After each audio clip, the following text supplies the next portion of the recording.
ಇದೇ ಭಾನುವಾರ 15/9/2024 national democratic day ಆಚರಿಸಬೇಕು ಅಂತ ನಮ್ಮ ಸರ್ಕಾರದಿಂದ ನಿರ್ದೇಶನದ ಪ್ರಕಾರ ಸಮಾಜ ಕಲ್ಯಾಣ ಇಲಾಖೆ, ಗ್ರಾಮೀಣಾಭಿವೃದ್ಧಿ ಇಲಾಖೆ, ನಗರಾಭಿವೃದ್ಧಿ ಇಲಾಖೆ, ಅರಣ್ಯ ಜೀವ ಪರಿಸ್ಥಿತಿ ಮತ್ತು ಪರಿಸರ ಇಲಾಖೆ, ಶಾಲಾ ಶಿಕ್ಷಣ ಮತ್ತು ಸಾಕ್ಷರತೆ ಇಲಾಖೆ, ಉನ್ನತ ಶಿಕ್ಷಣ ಇಲಾಖೆ ಹಾಗೂ ಕನ್ನಡ ಮತ್ತು ಸಂಸ್ಕೃತಿ ಇಲಾಖೆ ಸಹಭಾಗಿತ್ವದಲ್ಲಿ 15ನೇ ತಾರೀಕು ಮಾನವ ಸರಪಳಿ ಒಂದು ಕಾರ್ಯಕ್ರಮವನ್ನು ಆಯೋಜಿಸಿದ್ದೀವಿ.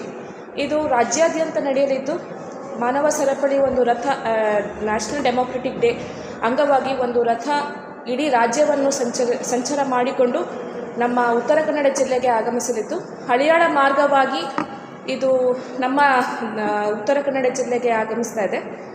ಸೊ ನಮ್ಮ ಭಟ್ಕಳ ತಾಲೂಕಿನಲ್ಲಿ ನಾವು ಇದನ್ನು ಅತಿ ಹೆಚ್ಚು ಗಮನವಹಿಸಿ ಮುತುವರ್ಜಿಯಿಂದ ಆಚರಿಸಬೇಕು ಅಂತ, ಎಲ್ಲ ನಾಗರಿಕರು ಭಾಗವಹಿಸಬೇಕು ಅಂತ ಒಂದು ನಿಟ್ಟಿನಲ್ಲಿ ಈ ಒಂದು ಕಾರ್ಯಕ್ರಮವನ್ನು ಹಮ್ಮಿಕೊಳ್ಬೇಕು ಅಂತ ನಾವು ಒಂದು ತಯಾರಿ ಮಾಡಿಕೊಂಡಿದ್ದೀವಿ. ಈ ಮುಖ್ಯ ಉದ್ದೇಶ ಮಾನವ ಅಂದರೆ ಡೆಮೋಕ್ರಸಿ ಅಂದರೆ ಜನರಿಗೋಸ್ಕರ ಜನರಿಗಾಗಿ ಅನ್ನೋ ಒಂದು ಉದ್ದೇಶನ ಸಾರಬೇಕು ಅನ್ನೋ ಒಂದು ನಿಟ್ಟಿನಲ್ಲಿ ಮಾನವ ಸರಪಳಿ, ಜನರೇ ಬಂದು ಸರಪಳಿ ಮಾಡಿ ಅಂದರೆ ಹ್ಯೂಮನ್ ಚೈನ್ ಮಾಡಿ ರೋಡ್ ಅದನ್ನು ಸಂಚಾರ ವಾಹನನ ಸ್ವಾಗತ ಮಾಡುವ ಒಂದು ಕಾನ್ಸೆಪ್ಟ್ನಲ್ಲಿ ಈ ಒಂದು ದಿನಾನ ಆಚರಿಸ್ತಾ ಇದ್ದೀವಿ. ಸೊ ಇದಕ್ಕೆ ಪೂರ್ವಭಾವಿಯಾಗಿ ನಾವು ಒಂದು ಮೀಟಿಂಗ್ ಮಾಡ್ಕೊಂಡಿದ್ದೀವಿ. ಭಟ್ಕಳದಲ್ಲಿ ನಾವು ಬೈಲೂರು ಗ್ರಾಮದಲ್ಲಿ ಈ ಒಂದು ವಾಹನನ ನಾವು ರಿಸೀವ್ ಮಾಡ್ಕೊಳ್ತೀವಿ. ಬೈಲೂರು ಪ್ರತಿಯೊಂದು ಗ್ರಾಮ ಪಂಚಾಯತಿನಲ್ಲೂ ಇದು ಸಂಚರಿಸ್ತಾ ಹೋಗುತ್ತೆ. ಬೈಲೂರು ಮೊದಲನೇದಾಗಿ, ಮಾವಳ್ಳಿ 2, ಕಾಯ್ಕಿಣಿ, ಶಿರಾಲಿ, ಭಟ್ಕಳ ನಗರ, ಪುರವರ್ಗ, ಬೆಳಕೆ ಹಾಗೂ ಶಿರೂರು ಇಲ್ಲಿ ಮುಕ್ತಾಯ ಆಗುತ್ತೆ. ನಮ್ಮ ತಾಲೂಕಿನ ಮುಕ್ತಾಯ ಆಗುತ್ತೆ. ನಂತರ ಉಡುಪಿ ಜಿಲ್ಲೆಗೆ ಹಸ್ತಾಂತರ ಮಾಡ್ತೀವಿ. ಇದಕ್ಕೆ ಸಿದ್ಧತೆಯಾಗಿ ನಾವು ಗ್ರಾಮ ಪಂಚಾಯಿತಿ ಅಧಿಕಾರಿಗಳಿಗೆ ಇನ್ಸ್ಟ್ರಕ್ಷನ್ಸ್ ಕೊಟ್ಟಿದ್ದೀವಿ.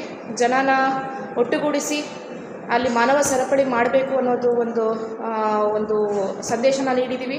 ಹಾಗೂ ಶಾಲಾ ಮಕ್ಕಳುಗಳು, ಶಾಲೆ ಕಾಲೇಜುಗಳು ಎಲ್ಲ ಪ್ರತಿಯೊಬ್ಬರೂ ಇದರಲ್ಲಿ ಭಾಗವಹಿಸಬೇಕು ಅಂತ ನಾನು ಈ ಮೂಲಕ ಅತಿ ಹೆಚ್ಚು ಜನಕ್ಕೆ ತಲುಪಬೇಕು. ಇದು ಎಲ್ಲರೂ ಬಂದು ಭಾಗವಹಿಸಿ ಇದನ್ನು ಆದಷ್ಟು ಸಕ್ಸಸ್ಫುಲ್ಲಾಗಿ ಮಾಡಬೇಕು ಅಂತ ಈ ಮೂಲಕ ಕೇಳ್ಕೊಳ್ತಾ ಇದ್ದೀನಿ. ಇದು ಟೆಂಟೇಟಿವ್ಲಿ 9 ಗಂಟೆಗೆ ಸ್ಟಾರ್ಟ್ ಆಗುತ್ತೆ. ಬೈಲೂರಿಗೆ ರಿಸೀವ್ ಆಗುತ್ತೆ ಅನ್ನೋ ಒಂದು ಮಾಹಿತಿ ನಮಗೆ ಸಿಕ್ಕಿದೆ. ಸ್ವಲ್ಪ ಸಮಯದಲ್ಲಿ ಹೆಚ್ಚು ಕಡಿಮೆ ಆಗಬಹುದು, ಬಟ್ ಟೆಂಟೇಟಿವ್ಲಿ 9 to 9:30 ನಮ್ಮ ಬೈಲೂರು ಗ್ರಾಮದಲ್ಲಿ ರಿಸೀವ್ ಆಗುತ್ತೆ ಅನ್ನೋದು ಒಂದು ಮಾಹಿತಿ ನಮಗೆ ಲಭ್ಯ ಆಗಿದೆ ಜಿಲ್ಲಾ ಮಟ್ಟದಿಂದ. ಇವಾಗ ಒಂದು ಸೈಡ್ಗೆ ನಾವು ಮಾಡಬೇಕು ಅಂತ ಒಂದು ಪ್ಲ್ಯಾನ್ ಮಾಡಿದ್ದೀವಿ. ಸರಪಳಿ ಎಲ್ಲೂ ಕಟ್ಟಾಗಬಾರ್ದು. ಆ ಒಂದು ನಿಟ್ಟಿನಲ್ಲಿ ಹೆಚ್ಚಿನ ಜನಸಂಖ್ಯೆ ಬರಬೇಕು. ಹೆಚ್ಚಿನ ಜನಸಂಖ್ಯೆ ಬಂದಲ್ಲಿ ನಾವು ಎರಡೂ ಸೈಡ್ ನಿಲ್ಲಿಸಬೇಕು ಅನ್ನೋದೇ ನಮ್ಮ ಒಂದು ಉದ್ದೇಶ ಇತ್ತು. ಬಟ್ ಜನಸಂಖ್ಯೆ ನೋಡಿಕೊಂಡು ನಾವು ಗ್ರಾಮ ಪಂಚಾಯತಿ ಪಾಪ್ಯುಲೇಷನ್ ನೋಡಿಕೊಂಡು ನಾವು ಕ್ಯಾಲ್ಕುಲೇಟ್ ಮಾಡಿದ ಪ್ರಕಾರ ಜಿಲ್ಲಾದ್ಯಂತ ಒಂದು ಸೈಡ್ ಮಾನವ ಸರಪಳಿ ಮಾಡಬೇಕು ಅನ್ನೋ ಒಂದು ಡಿಸಿಷನ್ನ ತೊಗೊಂಡಿದ್ದಾರೆ. ಅದರ ಪ್ರಕಾರನೇ ಈ ತಾಲೂಕಿನಲ್ಲೂ ಸಹ ಅದೇ ರೀತಿ ಮಾಡಬೇಕು ಅಂತ ಅಂದ್ಕೊಂಡಿದ್ದೀವಿ. ಅರೌಂಡ್ 25 to 30 ಕಿಲೋಮೀಟರ್ಸ್ ಕವರ್ ಆಗುತ್ತೆ. 33 ಕಿಲೋಮೀಟರ್. ಅದೇ ಬೈಲೂರಿಂದ ಶಿರೂರುವರೆಗೂ 33 ಕಿಲೋಮೀಟರ್. 33 ಕಿಲೋಮೀಟರ್ಸ್ ಕವರ್ ಆಗುತ್ತೆ.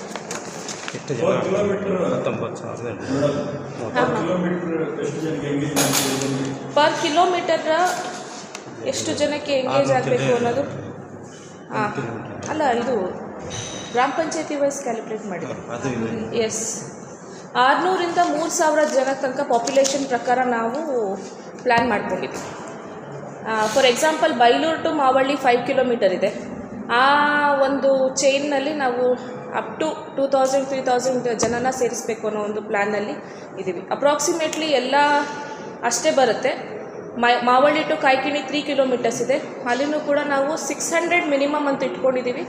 2000ವರೆಗೂ ನಾವು ಜನನ ಸೇರಿಸಬೇಕು ಅನ್ನೋದು ಒಂದು ಪ್ಲ್ಯಾನಲ್ಲಿ ಇದನ್ನು every citizen should participate in this national democratic day. ಹೆಸರು ಹೇಳೋ ಹಾಗೆ ಡೆಮೋಕ್ರೆಟಿಕ್ ಡೇ. ಸೊ ಇದು ಪ್ರತಿಯೊಬ್ಬ ನಾಗರಿಕರ ಕರ್ತವ್ಯ ಆಗುತ್ತೆ. ಪ್ರತಿಯೊಬ್ಬರು ಬಂದು ಇದರಲ್ಲಿ ಭಾಗವಹಿಸಬೇಕು ಅಂತ ನಾನು ಈ ಮೂಲಕ ಕೇಳ್ಕೊಳ್ತಾ ಇದ್ದೀನಿ. ಕಾರ್ಯಕ್ರಮ ಮುಗಿದು ತುಂಬ ಟೈಮ್ ತಗೊಳ್ಳುತ್ತೆ. ಆ ಕಾರಣಕ್ಕಾಗಿ ಟ್ರಾಫಿಕ್ ಸಮಸ್ಯೆ ಆಗ್ಬೋದು. ಒಂದು ಸೈಡ್ ಫುಲ್ ಮುಕ್ತಿ ಅದೇ ಒಂದು ಸೈಡ್ ಎಲ್ಲೆಲ್ಲಿ ಕನೆಕ್ಟ್ ಆಗುತ್ತೆ ನ್ಯಾಷನಲ್ ಹೈವೇಗೆ ಅಲ್ಲಿ ಪೊಲೀಸ್ ಬಂದೋಬಸ್ತೊಂದಿಗೆ ನಾವು ಇರ್ತೀವಿ. ಸೊ ಆ ರಥ ಬರಬೇಕಾದ್ರೆ ಮಾನವ ಸರಪಳಿ ಕಟ್ಟಾಗಬಾರ್ದು, ಆ ಒಂದು ಉದ್ದೇಶ ಅದು ಒಂದು ಮೇಂಟೈನ್ ಮಾಡ್ತೀವಿ. ಸೊ ಅದು ಬರಬೇಕಾದ್ರೆ ಆಬ್ವಿಯಸ್ಲಿ ಎಲ್ಲ ಟ್ರಾಫಿಕ್ ಎಲ್ಲ ಕಟ್ ಡೌನ್ ಆಗಿರುತ್ತೆ. ಸೊ ಅದು ಒಂದು ಪೊಲೀಸ್ ಅಧೀಕ್ಷಕರ ಅವ್ರ ಕಡೆಯಿಂದ ಇದೆಲ್ಲ ಟ್ರಾಫಿಕ್ ಬಂದೋಬಸ್ತೆಲ್ಲ ಅವ್ರು ವಹಿಸ್ಕೊಂಡಿದ್ದಾರೆ ಜವಾಬ್ದಾರಿ.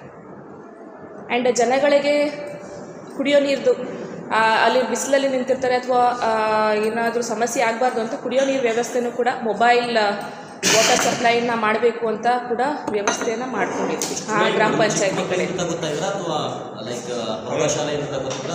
ಪ್ರೌಢಶಾಲೆ ಹೈಸ್ಕೂಲಲ್ಲಿ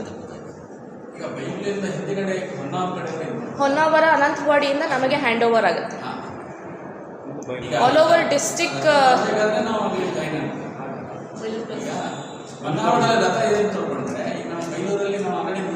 ನಿಂತಿರ್ಬೇಕಾಗತ್ತೆ. ಹೌದು ಹೌದು, ಮೂವ್ ಆಗುತ್ತೆ.